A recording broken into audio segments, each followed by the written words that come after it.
क्या है उसके पहले मैं आपको बता दूं कि हम जानते हैं कि पूरा दुनिया जो जितना भी मैटर है वो किससे बना हुआ है?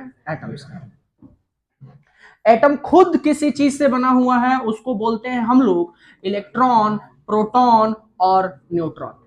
तो इसको हम लोग सब एटॉमिक पार्टिकल बोलते हैं। क्या बोलते हैं? सब एटॉमिक पार्टिकल बोलते हैं। क्या बोला मैं बोला कि दुनिया का जितना भी चीज है वो सब किससे बना हुआ है?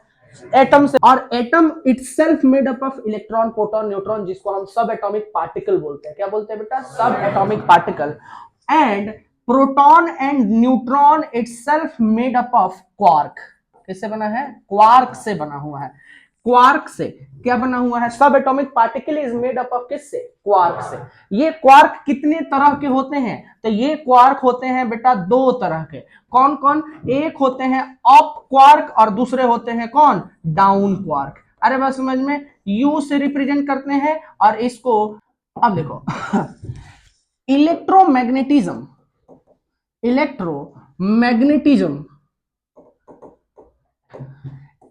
फिजिक्स का एक ब्रांच है। इलेक्ट्रोमैग्नेटिज्म क्या है? फिजिक्स का एक ब्रांच है जिसमें हम लोग स्टडी करते हैं किसको स्टडी करते हैं? स्टडी करते हैं चार्ज के बारे में। किसके बारे में पढ़ते हैं? चार्ज के बारे में। अब ये चार्ज क्या है? देखो पहले बताओ इलेक्ट्रोमैग्नेटिज्म क्या है? तो इलेक्ट्रोमैग्नेटिक फिजिक्स का एक ब्रांच है जिसमें हम लोग किसके बारे में पढ़ते हैं? चार्ज के बारे में पढ़ते हैं। चार्ज के बारे में। अब ये चार्ज क्या है? चार्ज ना किसी सब्सटेंस का इंट्रिंसिक, चार्ज क्या है? किसी सब्सटेंस का प्रॉपर्टी है। चार्ज क्या है? किसी सब्सटेंस का प्रॉपर्टी है। हम इन्हीं और ये चार्ज क्रिएट कैसे होता है बेटा? अगर मैं बोलूं कि चार्ज का क्रिएशन कैसे होता है तो मैं बताऊंगा कि चार्ज का क्रिएशन एक्सेस ऑफ इलेक्ट्रॉन या लॉस ऑफ इलेक्ट्रॉन के वजह से होता है।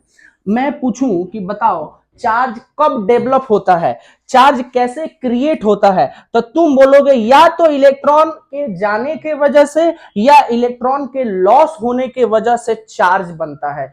क्या बनता है बेटा? चार्ज बनता है। चार्ज कितने तरह का होता है? तो दो तरह का। कौन कौन? एक होता है पॉजिटिव चार्ज और एक होता है नेगेटिव चार्ज। कौन कौन सा चार्ज बेटा? पॉजिटिव चार्ज और नेगेटिव चार्ज। कैसे चार्ज क्रिएट होता है? इलेक्ट्रॉन के आने या जाने के वजह से चार्ज क्रिएट होता है। और पॉजिटिव चार्ज, ध्यान से समझो, पॉजिटिव चार्ज जब इलेक्ट्रॉन लॉस हो जाता है तब पॉजिटिव चार्ज बनता है और जब इलेक्ट्रॉन गेन हो जाता है तब नेगेटिव चार्ज बनता है। बताओ मैग्नेटिज्म ये दो ब्रांचेस में कन्वर्ट होता है। एक को बोलते हैं स्टैटिक इलेक्ट्रिसिटी और एक को बोलते हैं बेटा करंट इलेक्ट्रिसिटी।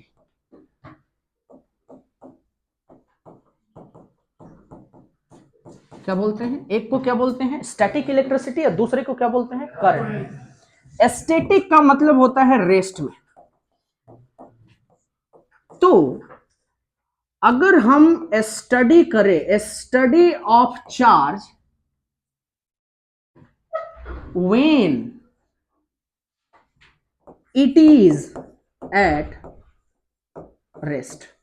चैप्टर अभी भी शुरुआत हुआ नहीं है, ये चैप्टर शुरू हो जाएगा आज और ये चैप्टर शुरू होने की पहले की कहानी है। अरे बात समझ में? तो ये अभी तुमको कोई भी बुक में ये पोर्शन अभी नहीं मिलेगा आज के बाद वाला टॉपिक मिलेगा सब। सर ये पढ़ना जरूरी है? हाँ पढ़ना जरूरी है क्योंकि ये जहां खत्म होगा ना उस पहला ही एगो क्वेश्चन इसी टॉपिक से है। तो study of charge when it is at rest, तो जब हम रेस्ट चार्ज पार्टिकल के बारे में पढ़ते हैं ना उसको हम क्या कहते हैं? स्टैटिक इलेक्ट्रिसिटी कहते हैं। जैसे मान लो ये कोई बॉडी है जो चार्ज है, चाहे वो नेगेटिवली चार्ज हो या पॉजिटिवली चार्ज हो। तो जैसे मान लेते हैं कि ये नेगेटिवली चार्ज है, it may be positively charge, ये पॉजिटिवली चार्ज भी हो सकता है। तो इसके ये अभी चल नहीं रहा है, ये रेस्ट में है। तो रेस्ट चार्ज पार्टिकल के बारे में अगर हम पढ़ें तो क्या पढ़ें, किस में पढ़ेंगे, स्टैटिक इलेक्ट्रिसिटी के बारे में पढ़ेंगे। किस में बाबू, सीधा बट सीधा, नींद आने में एकदम थोड़ा टाइम नहीं लगेगा। अरे बात समझ में। तो इसको हम लोग क्या बोलते हैं, स्टैटिक इलेक्ट्रिसिटी बोलते हैं। बताओ पहले इतना बात ठीक है। अब देखो, ये जो चार्ज रेस्ट में रहता है ना, जब ये चार्ज रेस्ट में रहता है ना, तो ये केवल और केवल एक ही चीज को बना पाता है और उसको बोलते हैं इलेक्ट्रिक फील्ड। क्या बनाता है, इलेक्ट्रिक फील्ड बनाता है। पहले बताओ ये बात समझ में आया कि इलेक्ट्रिक फील्ड, जब कोई भी चार्ज पार्टिकल रेस्ट में रहता है ना, तो इसके इर्द गिर्द एक इलाका बनता है, जिस इलाके को कहते हैं इलेक्ट्रिक फील्ड। इलेक्ट्रिक फील्ड थोड़ा समझते हैं बेटा यहां पे। जैसे मान लो एक मैग्नेट है, ये क्या है बेटा, एक मैग्नेट है।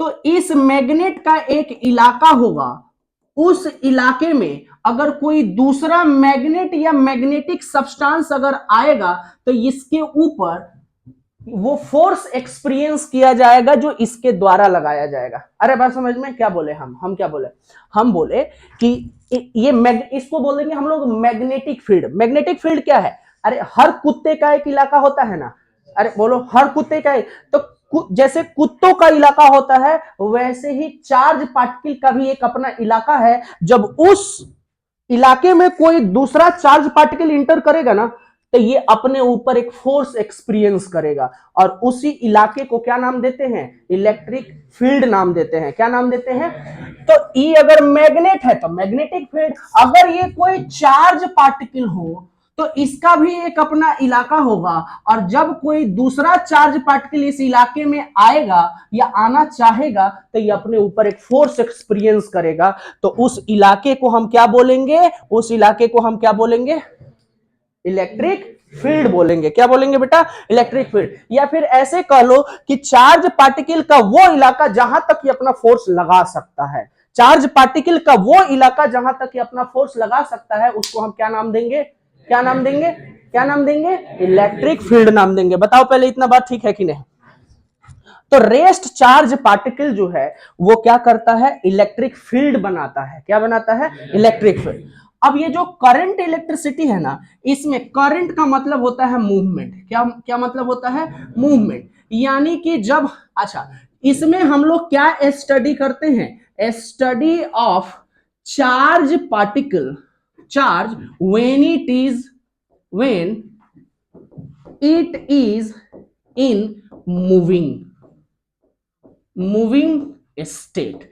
बताओ पहले इतना बात ठीक है कि नहीं। क्या बोले हम लोग, इसमें रेस्ट चार्ज पार्टिकल के बारे में पढ़ रहे थे, इसमें मूविंग चार्ज पार्टिकल के बारे में पढ़ेंगे।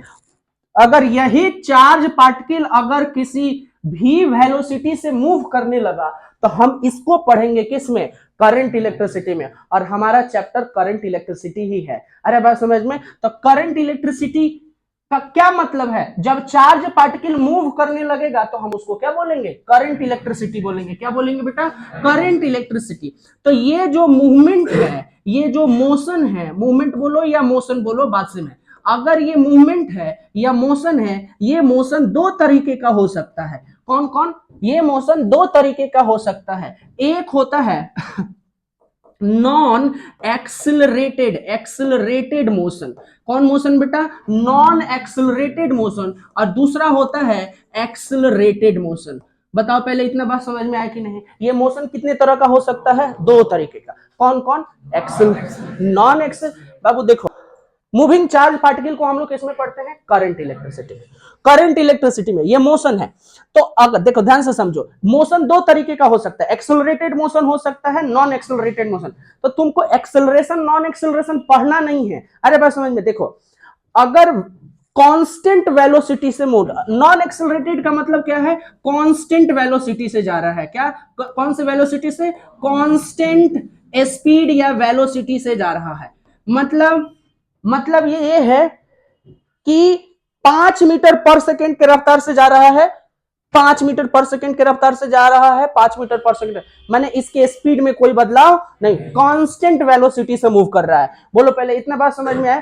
तो अगर कोई चार्ज पार्टिकल, अगर कोई भी चार्ज पार्टिकल अगर कांस्टेंट वेलोसिटी से मूव करे तो वो नॉन एक्सेलरेटेड मोशन होता है। क्या होता है बेटा? नॉन एक्सेलरेटेड मोशन होता है। तो जब ये नॉन एक्सेलरेटेड मोशन जो होता है ना, तो ये ऑब्जेक्ट दो चीजों को क्रिएट करता है। पहला चीज है कि इलेक्ट्रिक फील्ड तो पहले ही बन चुका था, अब नया आया मैग्नेटिक फील्ड। कौन आया बेटा? Magnetic field. तो आप कभी तो नाम सुने होंगे, इलेक्ट्रिक फील्ड तो रेस्ट में था तभी बना दिया, एक नया चीज जुड़ गया। क्या? मैग्नेटिक फील्ड बनाना। क्या जुड़ गया? मैग्नेटिक फील्ड बनाना। और जब एक्सेलरेटेड मोशन होगा ना, तो यही चार्ज पार्टिकल इलेक्ट्रिक फील्ड तो बनाएगा ही बनाएगा, मैग्नेटिक फील्ड भी बनाएगा, और साथ ही साथ ये क्या करेगा? एनर्जी का रेडिएशन भी करेगा, जिसको हम लोग बोलते हैं इलेक्ट्रोमैग्नेटिक वेव बनाएगा। क्या बनाएगा? इलेक्ट्रोमैग्नेटिक वेव का फॉर्मेशन करेगा, ईएमडब्ल्यू। बोलो क्लियर है? इतना बीएमडब्ल्यू नहीं है, ईएम, इलेक्ट्रोमैग्नेटिक वेव माने एनर्जी रेडिएट करेगा। पहले बताओ, इतनी करंट है। स्टैटिक इलेक्ट्रिसिटी जब चार्ज पार्टिकल रेस्ट में होगा तो स्टैटिक इलेक्ट्रिसिटी, जब मूव कर रहा होगा तो मूवमेंट दो तरीके का है, accelerated motion, non accelerated motion हो सकता है। एक्सेलरेटेड मोशन में आपको तीन चीज प्रोड्यूस होता है। कौन कौन? एक तो इलेक्ट्रिक फील्ड, मैग्नेटिक फील्ड और इलेक्ट्रोमैग्नेटिक वेव, जो कि एनर्जी का रेडिएशन रिप्रेजेंट करता है। और जब ये नॉन एक्सेलरेटेड मोशन कर रहा होगा ना, तो इलेक्ट्रिक फील्ड और मैग्नेटिक फील्ड ही बनेगा। और जब ये रुका हुआ रहेगा ना, तब केवल और केवल इलेक्ट्रिक फील्ड बनेगा। बोलो क्लियर है? इतना कोई दिक्कत है बाबू? सुनो ध्यान से सुनो, चार्जेस के बारे में कुछ इंपॉर्टेंट बात। बाबू सुनो, चार्जेस के बारे में कुछ इंपॉर्टेंट बात। कौन सी बात? पहला बात कि चार्ज को हम लोग रिप्रेजेंट करते हैं क्यू से, चाहे वो कैपिटल हो चाहे स्मॉल हो, कोई दिक्कत वाली बात। पॉजिटिव चार्ज कब बनता है? जब इलेक्ट्रॉन उसमें से निकल जाता है तो पॉजिटिव बनता है। और नेगेटिव कब बनता है? जब इलेक्ट्रॉन आता है तो नेगेटिव बनता है। चार्ज को हम रिप्रेजेंट कैसे करते हैं? रिप्रेजेंटेशन है, ये रिप्रेजेंटेशन है। आता है। तो बताइए, चार्ज को किस लेटर से रिप्रेजेंट करते हैं? क्यों? चाहे छोटका हो या भूलने वाली बात, जहां कहीं भी क्यू मिल जाए समझ लेना वो और कुछ नहीं है, वो क्या है? चार्ज। क्या है? चार्ज को किस लेटर से रिप्रेजेंट करते हैं? क्यू से। तो क्या बोले हम? क्या बोले? चार्ज किस से रिप्रेजेंट करेंगे? क्यू से। अच्छा, इसका एसआई यूनिट जो है ना, सुनो, एसआई यूनिट जो है ना, इसको एक साइंटिस्ट के नाम पे पढ़ा था, कूलम। क्या पढ़ा था? कूलम साइंटिस्ट का नाम है, कुलमान। और इसको रिप्रेजेंट किससे करते हैं? सी से। ये है भी थोड़ा गधा। Coulomb standard unit of charge, standard unit of charge C. कौन कूलम कर रहे हैं? चार्ज जब भी लिखिएगा उसका स्टैंडर्ड यूनिट क्या लिखिएगा?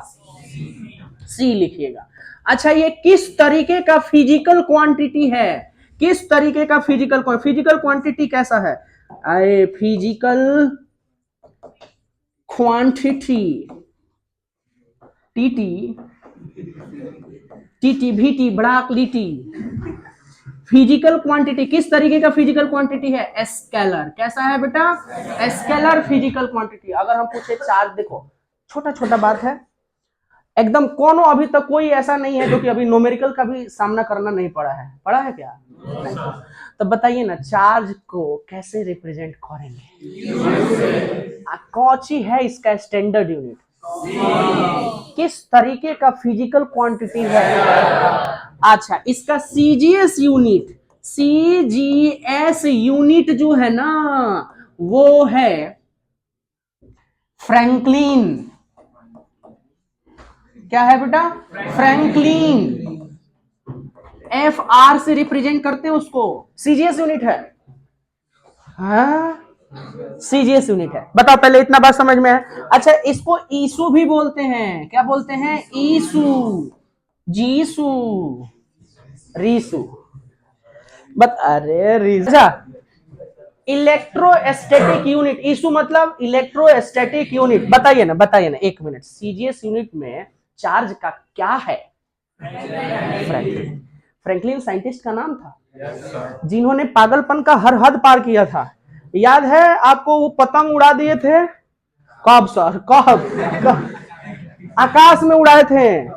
अरे बात समझ में, कहिया अतवार के दिन था 6 बजे सुबेरे उड़ाए थे। उस टाइम तो बात समझ में नहीं आया था। कब उड़ाए थे बताओ? चलो बताओ, बताओ चार्जेस के बारे में बताओ। इतना कहानी क्लियर है? चलिए बहुत बढ़िया। पहले लिखिए बिगर यूनिट बिगर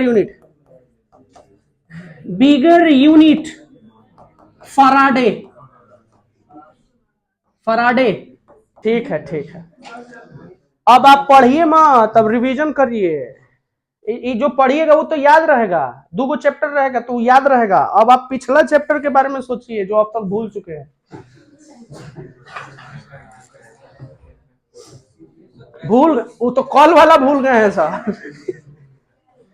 हाँ बाबू, हो गया बाबू। ए बाबू, फराडा, फराडे है, माइकल फराडे है। स्पेलिंग सीजीएस यूनिट है।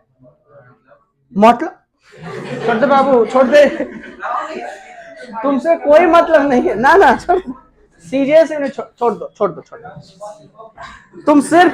तुम सिर्फ ये याद रखो, ये वाला। पहला प्रॉपर्टी बाबू, बाबू सुनो।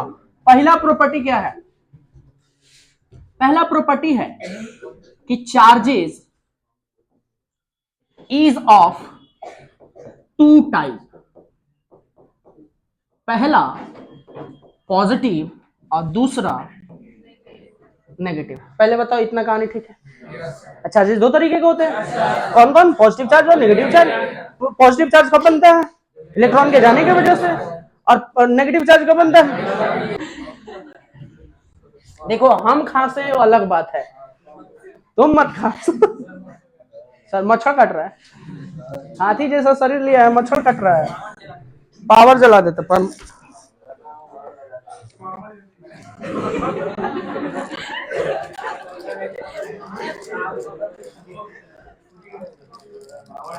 पावड़ लो।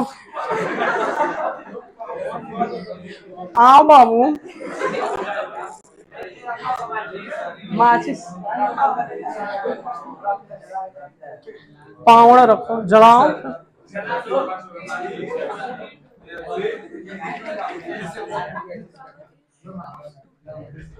चलो बाबू, दूसरा चीज। ए, दूसरा चीज, on like charge, on like charge attract each other and like charge repel each other। देखिए क्या बोले हम? बोलो। ऑन लाइक मतलब एक पॉजिटिव हो एक नेगेटिव हो, तो दोनों जब अलग अलग चार्ज होते हैं ना, तो उन दोनों के बीच में प्यार बढ़ता है। और जो एक जैसे होते हैं, जैसे मान लीजिए ये उनको अगर ऐसे छू दे,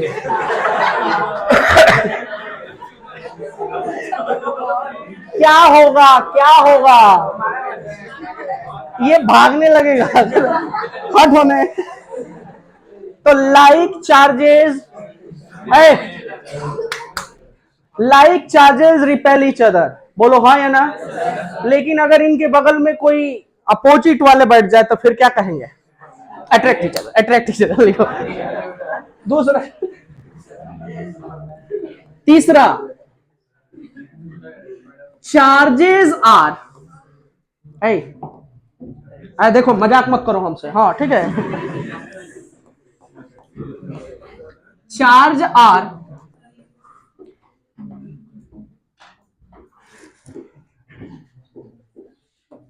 चार्जेस आर कंजर्वेटिव है, कंजर्वेटिव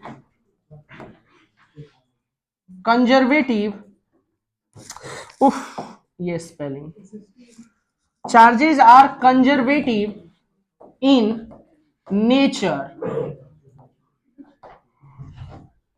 क्या बोले हैं हम, चार्जेस जो होते हैं ना वो कंजर्वेटिव नेचर के होते हैं। आपने कभी सुना है law of conservation of energy, law of conservation of mass, law of conservation of momentum? वैसे ही law of conservation of charge भी होता है। अरे बस समझ में, किसी आइसोलेटेड सिस्टम का, सुन लो सुन लो सुन लो, अभी फिजिक्स के अभी कगरियों नहीं पहुंचे हम लोग इस चैप्टर के। जो चार्जेस होता है ना भाई साहब वो कंजर्वेटिव नेचर के होते हैं। भगवान ने जितना एक बार चार्ज बना दिया, बना दिया। अरे बात समझ में, किसी आइसोलेटेड सिस्टम में, ये कह रहे हैं कि ये आइसोलेटेड सिस्टम है। आइसोलेटेड सिस्टम का मतलब होता है कि जो इनके अंदर है उतने ही है, ना आएंगे या ना जाएंगे। बोलो क्लियर है इतना बात, कोई दिक्कत वाली बात इसमें? अब जैसे मान लो कि इस पे 2 कूलम का चार्ज है, चार्ज का यूनिट कूलम होता है ना, स्टैंडर्ड यूनिट, 2 कूलम का चार्ज है और प्लस 2 कूलम का चार्ज है, और यहां पे है -4 कूलम का चार्ज है, और हमने इनको लेकर के हिला दिया, हिला दिया, समझ रहे हैं?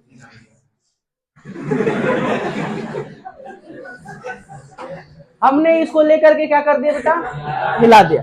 तो अब चुप, इनके हिलने के वजह से कुछ चार्जेस अदलाव बदलाव हो जाएगा, चार्जेस चेंजेस हो जाएंगे। अरे भाई समझ में, सुनो पहले, चार्जेस चेंजेस हो जाएंगे। तो मान लीजिए जौन दू था वो +4 हो गया, या फिर ऐसे कह लो जो दू था वो +4 हो गया, तो बताइए कि इस पे माइनस चार्ज कितना रहेगा? माने तो बताइए इसको तो कैसे सॉल्व करिएगा। ये वाला माने कि चार्ज, ये वाला पहले वाला और ये बाद वाला इसी सिस्टम में कहीं तो गया नहीं है, तो चार्जेस केवल ट्रांसफर होते हैं, एक बॉडी से दूसरे बॉडी ट्रांसफर होते हैं।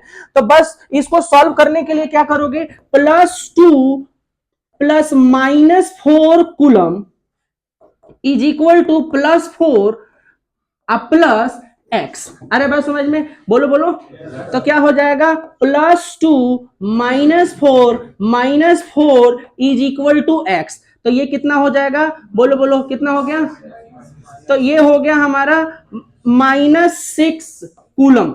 यहां पे कितना आएगा, -6 कूलम आएगा। बताओ पहले इतना बार, ठीक है?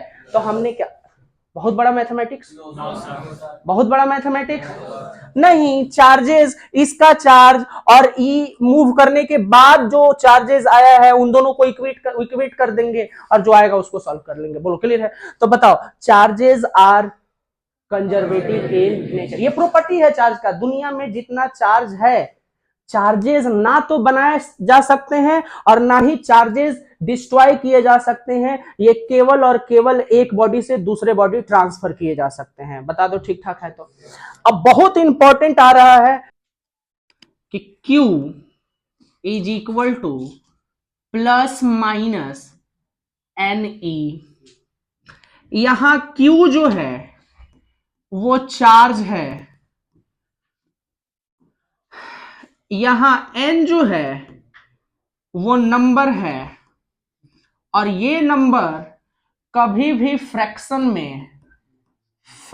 में नहीं, n का वैल्यू जो है वो कभी भी फ्रैक्शन में नहीं होगा, फ्रैक्शन में नहीं होगा। n का वैल्यू जो होगा वो 1 होगा, 2 होगा, 3 होगा, 4 होगा, 5 होगा, लेकिन कभी भी 1.4 नहीं होगा, 1.5 नहीं होगा, 3/7 नहीं होगा, ऐसा कोई भी चीज n का वैल्यू नहीं होगा। बोलो बाबू। अच्छा, E का मतलब है कि चार्ज ऑन 1 इलेक्ट्रॉन,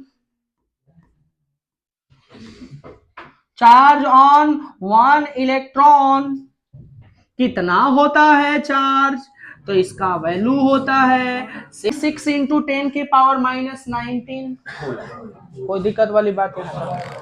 अब इसमें देखिएगा, अब इसमें आपको या तो n का वैल्यू पूछेगा और नहीं तो q का वैल्यू पूछेगा। इस फॉर्मूले से एक क्वेश्चन आपके स्क्रीन पे ये रहा कि अगर E का वैल्यू, मतलब मैंने बोला कि अगर एक इलेक्ट्रॉन पे चार्ज अगर 1.6 इंटू 10 के पावर माइनस 19 कूलम है, तो एक कूलम चार्ज में कितना इलेक्ट्रॉन होगा। तो इसके लिए मैं चार्ज क्वांटाइजेशन का फॉर्मूला लगाऊंगा, Q is equal to plus minus यानी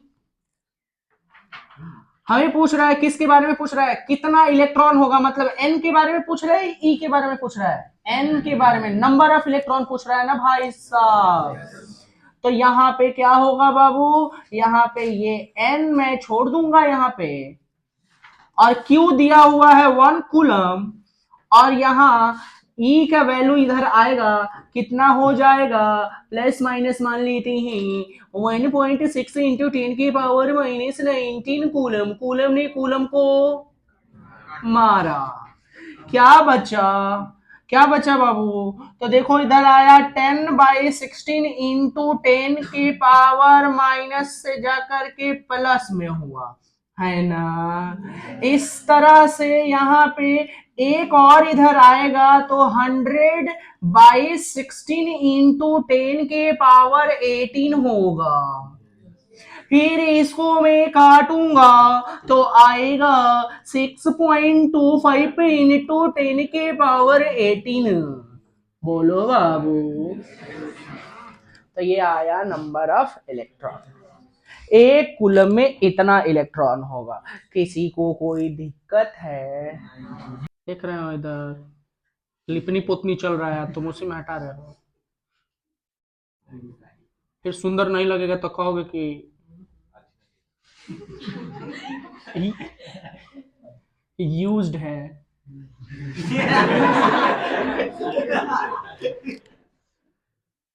कूलम्स लॉ,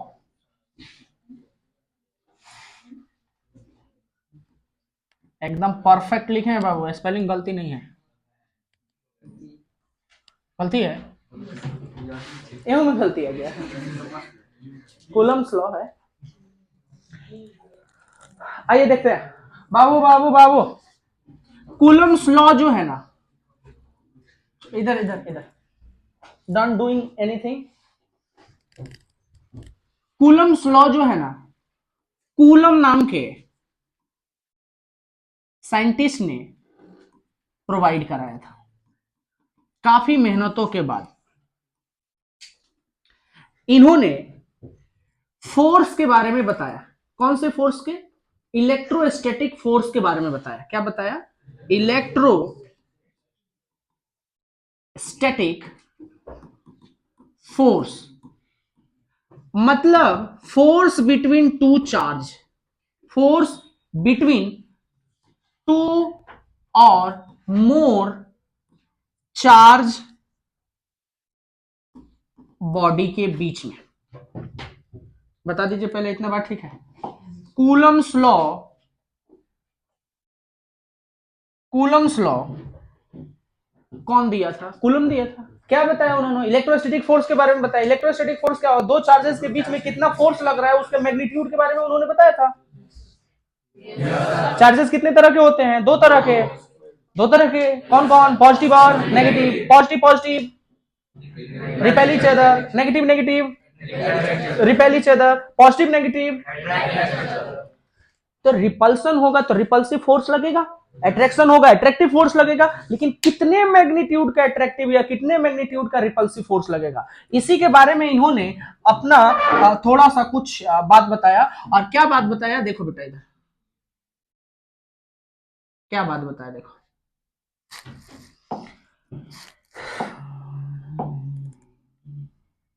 क्या बात बताया देखो इधर, कहा कि force, electrostatic force is directly proportional to the product of Q1 Q2। याद है आपको ग्रेविटेशनल फोर्स पढ़ाया गया था, तो उसमें आपको बताया गया था gravitational force is directly proportional to M1 M2। वैसे ही electrostatic force is directly proportional to Q1 Q2, Q1 Q2। Q1 is another charge body, Q2 is another charge body। अरे बात समझ में, जैसे मान लो ये हो गया हमारा Q1 और ये हो गया हमारा Q2।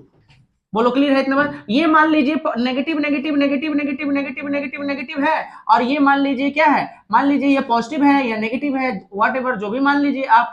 अब बताइए कि इन दोनों के बीच में रिपल्सन लगेगा, लेकिन कितने मैग्नीट्यूड का रिपल्सन होगा, इसके बारे में उन्होंने बताया था। तो electrostatic force is directly proportional to the product of charges and electrostatic force is inversely proportional to the R square। R square, what do you mean by R square? R square is nothing but the distance between the charge particle, distance between the charge particle। अगर मैं बोल रहा हूं Q plus है और ये Q minus है, तो देखो यहां से यहां तक का, मान लीजिए ये एक बॉडी है, तो इसके सेंटर से इस बॉडी के सेंटर के बीच में कितना दूरी है, that is called R, that is called R। बता दीजिए पहले R वाला बात समझ में आया कि नहीं आया? बोल बाबू बोल बोल, R समझ में आया कि नहीं आया? तो इस तरीके से electrostatic force is directly indirectly proportional to R square, indirectly proportional to. इसको अगर ऐसे लिखूं कि electrostatic force is directly proportional to 1 by R square, तो कोई दिक्कत है? Directly proportional to 1 by R square या inversely proportional to R square, दोनों बात सेम है। अरे बोलो तो भाई, प्लानिंग अच्छा ठीक है भाई, बोलो इतना ठीक है। अब हम अगर हम इन दोनों को कंबाइन करें तो हमारे पास मिलेगा electrostatic force is directly proportional to Q1 Q2 by R square. ठीक है, इस तरीके से अगर हम इस सिंबल को अगर हम हटाएं तो यहां पे एक प्रोपोर्शनलिटी कांस्टेंट आएगा, तो क्या मिलेगा हमारे पास, electrostatic force is equal to K क्या है, कांस्टेंट है, और Q1 Q2 by R square. बोलो इतना बात ठीक है। और यहां पे देखो, यहां पे देखो, देखो बेटा इधर, यहां पे देखो, K is equal to 1 by 4 pi epsilon nought. देखो देखो देखो, हम क्या बोले, तुमको सिर्फ के का वैल्यू अगर पता है तो हमें उससे कोई मतलब नहीं। पाई का वैल्यू 22/7 होगा। अरे भाई समझ में, एप्सिलॉन नॉट का वैल्यू अगर तुमको रख दिया जाए 8.8 होता है, अरे भाई समझ में, और भी होता है, तो उसको रख दिया जाए और फिर तुमको सॉल्व कराया जाए तो जो वैल्यू आएगा वही हमारा ये होगा। अरे बोलो हाँ ना। अच्छा ठीक है, तो के का मतलब ये है, इस चीज को पढ़ते हैं हम लोग एप्सिलॉन नॉट। क्या पढ़ते हैं? एप्सिलॉन नॉट, ये पढ़ते हैं एप्सिलॉन नॉट। तो तुमको यहां पे जो के का वैल्यू दिया हुआ है, अगर मैं के का यूनिट पूछ दूं तुमसे, तो जाओ आओ थोड़ा सा देखते हैं के का यूनिट क्या होगा। क्या हमने बोला कि electrostatic force is equal to K Q1 Q2 by R square? अगर मैं के का वैल्यू पूछूं तो K is equal to force into R square by Q1 Q2। हाँ हाँ, अब इसका यूनिट लिखेंगे हम लोग कि इसका यूनिट क्या होगा, न्यूटन, इसका यूनिट क्या होगा, मीटर स्क्वायर, इसका क्या होगा, कूलम, और इसका क्या होगा, कूलम। बोले तो K is equal to newton metre square पर कूलम स्क्वायर। बोल दो इतना बात ठीक है। तो के का यूनिट आया, के का यूनिट है, के का यूनिट क्या है, न्यूटन मीटर स्क्वायर पर कूलम स्क्वायर। अगर हम इस चीज को ऐसे लिख दें, न्यूटन मीटर स्क्वायर पर कूलम स्क्वायर, तो बुरा तो नहीं मानोगे? अरे जो डिवाइड में उसका पावर माइनस में किए हम। नारायण नारायण, आओ बाबू। देखो इस के का वैल्यू होता है, के का वैल्यू होता है 9 इंटू 10 के पावर 9 न्यूटन मीटर स्क्वायर पर कूलम स्क्वायर। ये के का वैल्यू होता है। क्या क्या वैल्यू होगा, के का वैल्यू होगा। बताओ पहले इतना बात समझ में है, कोई दिक्कत वाली बात है? बोलना भाई है, बोलना। अरे बाप रे सर, ahoy तू पढ़ाओ तो कहो कि आसान बा आई तो जैसे जैसे आगे बढ़ता नहीं वैसे वैसे ही तो फांसी लगाओ तो रहे भाई। ऐसा सोच रहे हो तुम लोग? बहुत बढ़िया सोच है तुम्हारी, इसी सोच के आगे बढ़ो, बढ़ते रहो। अरे भाई बोलो पहले, इतना बात समझ में आया? एक बार पहले आप इनको कौन दिया था फोर्स निकालने के लिए बात किया था भाई। Electrostatic force is directly proportional to Q1 into Q2 inversely proportional to R के स्क्वायर। जितना दूरी बढ़ेगा फोर्स घटेगा, जितना दूरी बढ़ेगा फोर्स घटेगा, जितना चार्ज बढ़ेगा उतना फोर्स भी बढ़ेगा। तो इस हिसाब से हमने फोर्स का फॉर्मूला लिखा के Q1 Q2 बाई आर का स्क्वायर। क्या ये ग्रेविटेशनल फोर्स का फॉर्मूला जैसा मैच नहीं कर रहा है? हाँ बिल्कुल मैच कर रहा है। ग्रेविटेशनल फोर्स का फॉर्मूला क्या था? G M1 M2 by R का स्क्वायर। यहाँ पे भी वही है। क्या है? बस वहां G कांस्टेंट क्या था? G। यहाँ क्या है? K। वहां क्या था? मास। यहाँ क्या है? चार्ज। बस सेम चीज है, सेम चीज है। तो इलेक्ट्रोस्टैटिक जब तुम अगले क्लास में कि ये K का यूनिट निकालना हम तुमको सिखाए। K का यूनिट सर पूछ देगा तो हम क्या लिखेंगे? यही लिखिएगा सर, तो याद करना पड़ेगा। नहीं, बिल्कुल याद नहीं करना पड़ेगा। क्या आपको ये बात नहीं पता है कि चार्ज का यूनिट कूलम होता है? क्या ये नहीं पता है कि आर का यूनिट जो होता है वो मीटर होता है, डिस्टेंस का यूनिट मीटर होता है? तो फॉर्मूले में से ही देख देख करके। अच्छा, फोर्स का यूनिट नहीं जानते कि न्यूटन होता है? नहीं जानते हैं न्यूटन होता है? हाँ, तो बस उसी को रख देंगे। तो ये के का यूनिट क्या आया है? न्यूटन मीटर स्क्वायर पर coulomb square. Newton metre square पर कूलम स्क्वायर। अच्छा, के का वैल्यू कितना होता है? 9 इंटू 10 के पावर 9 न्यूटन मीटर स्क्वायर पर कूलम स्क्वायर। इस तरीके से अगर मैं तुमको कहूं कि Q1 एंड Q2 और इनके बीच में डिस्टेंस जो है वो कितना है? R है। अगर मैं कहूं कि Q इज इक्वल टू, ध्यान से सुनो, Q is equal to 1 coulomb plus में, और Q is equal to plus में 1 coulomb, Q1 is equal to इतना, Q2 इज इक्वल टू इतना, और R इज इक्वल टू दे रहा है 1 मीटर। तो कह रहा है कि फाइंड एफ ई, माने इलेक्ट्रोस्टैटिक फोर्स निकाल दीजिए इन दोनों के बीच में। मुंह ने उसको देख रहा है, सीधा नहीं देख रहा है, उसको देख। प्योर लड़का है वो, कोई फायदा नहीं है उसको देखने से। फिर देख रहा है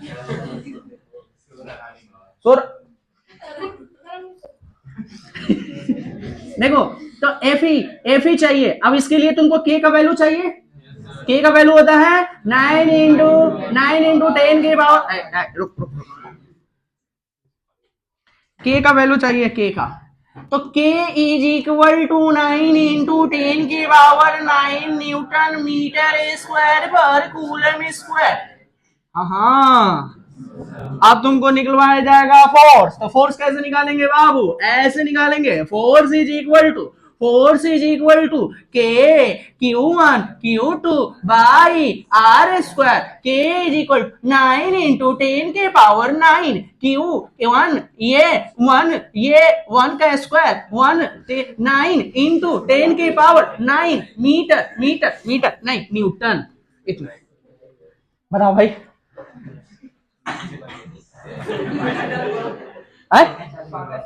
पंखा चालू करो बाबू,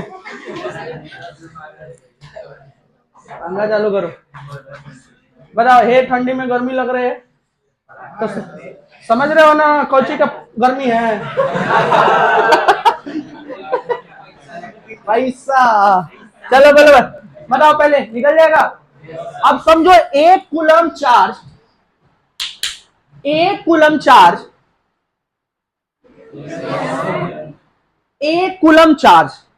1 मीटर की दूरी पे रखा हो तो उनके बीच में कितना फोर्स लगेगा? देखिए ना कितना फोर्स है, 9 इंटू 10 के पावर 9। भाई साहब, ये कम फोर्स है। अरे कम फोर्स है। अरे कौन फोर्स है? कम फोर्स है नहीं।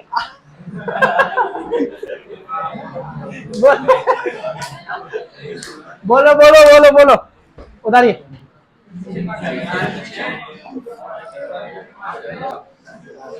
A force